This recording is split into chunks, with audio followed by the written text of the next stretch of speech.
ঘুরতে আমাদের সবারই ভালো লাগে। ঘোরাফেরার মাঝে যদি চমক থাকে তাহলে তো কোনো কথাই নেই। তো চলেন চমকগুলো উপভোগ করি। আসসালামু আলাইকুম। আমরা আজকে নৌকা ভ্রমণে যাব। তো সর্বপ্রথম আমরা সবাই রেডি হয়ে নিলাম। রেডি হয়ে দেখেন বিচ্ছু বাহিনী সবাই রাস্তার দিকে রওনা দিচ্ছে, কারণ আমাদের সর্বপ্রথম আমাদের ভ্যানে উঠতে হবে।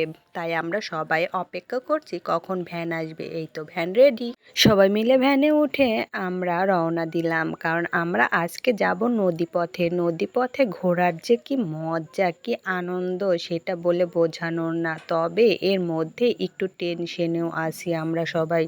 তো সবাই আছে কিনা জানি না, তবে আমি মনে মনে একটু টেনশনে আছি। আর ঘোরাফেরার জন্য দেখেন আমরা সবাই, আমার মা, চাচি, আমার চাচাতো ভাই, বোনের ছেলে মেয়ে সবাই মিলে আমরা নৌকাতে উঠে পড়লাম। নৌকাতে ওঠার পরে তো খুবই আনন্দ লাগতেছে। কি সুন্দর ঠান্ডা ঠান্ডা বাতাস বইছে, আর নদীটাও কি সুন্দর, একদম স্বচ্ছ পানি। মনে হচ্ছে এই পানিতে একটু গোসল করি। আমার মেয়ে তো বারবার বলতেছে আম্মু একটু গোসল করি, একটু নামি। আমি তো ভয়ে ধমকাচ্ছি। আর এদিকে নৌকার যত মাঝপথে আসতেছি তত আমার অস্থিরতা কাজ করছে, কারণ আমার ছেলে মেয়েকে নিয়ে আসছি। ছেলে মেয়ের যদি কিছু হয় তাহলে আমি কি করব? আমি তো সাঁতারই জানি, কিন্তু আমার ছেলে মেয়ে তো জানে না। তা আমার ভুল হয়েছে, তাদের জন্য একটা লাইফ জ্যাকেট নিয়ে আসি নাই।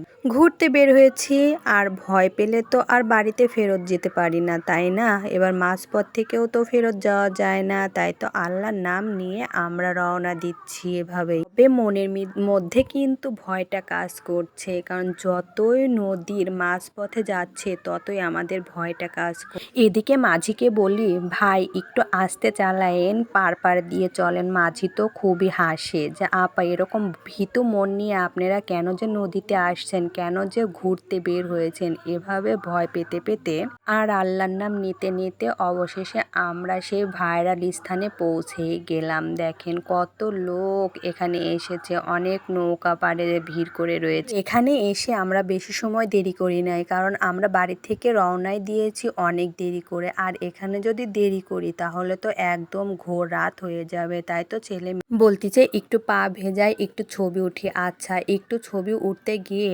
দেখেন তারা কি ঢং শুরু করেছে। ছবি উঠতে গিয়ে এবার বলতেছে আম্মু এখানে একটু গোসল করি। তাই কি সম্ভব? আমি তো গোসল করার সেরকম পরিকল্পনা করে আসি নাই। আর বললাম তাড়াতাড়ি করে উঠে আসো। এরকম করে কয়েকটা ছবি উঠাই, একটু ভিডিও করে আমরা অবশেষে আবার বাড়ির পথে রওনা দেব, কারণ এবারও তো ওই নদী পথ দিয়েই যেতে হবে। এটা বলে আমরা নৌকাতে উঠে বসলাম এবং রওনা দিতে শুরু করলাম, কারণ দেখেন এভাবে যদি চলতে থাকে তাহলে রাত অনেক হবে। তাই তো অনেক রাত হয়ে গেছিল, আর মনে অনেক ভয় হচ্ছিল।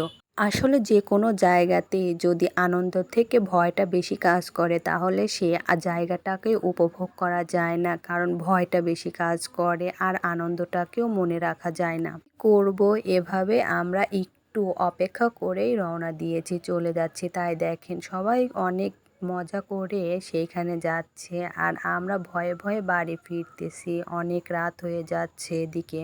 এবার যতই রাত হচ্ছে, যতই অন্ধকার আসতেছে, তখন মনে মনে হচ্ছে আল্লাহ কখন যে বাড়ি ফিরবো। এবার যখন ব্রিজের কাছে চলে আসছে আলহামদুলিল্লাহ, এবার শান্তি ফিরে পেলাম যে এই তো পৌঁছে গেছি।